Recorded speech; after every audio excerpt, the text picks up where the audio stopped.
অলির কথা শুনে বকুল হাসে, কই তাহার মতো তুমি আমার কথা শুনে হাসো না তো।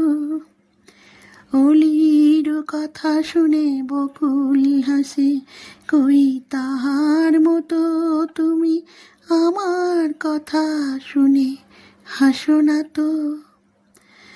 ধরার ধুলিতে যে ফাগুন আসে, কই তাহার মতো তুমি আমার কাছে কভু আসো না তো।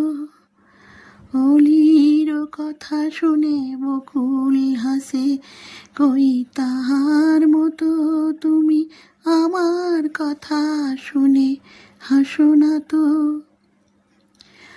আকাশ পারে ওই অনেক দূরে, যেমন করে মেঘ যায় গৌড়ে। আকাশ পারে ওই অনেক দূরে,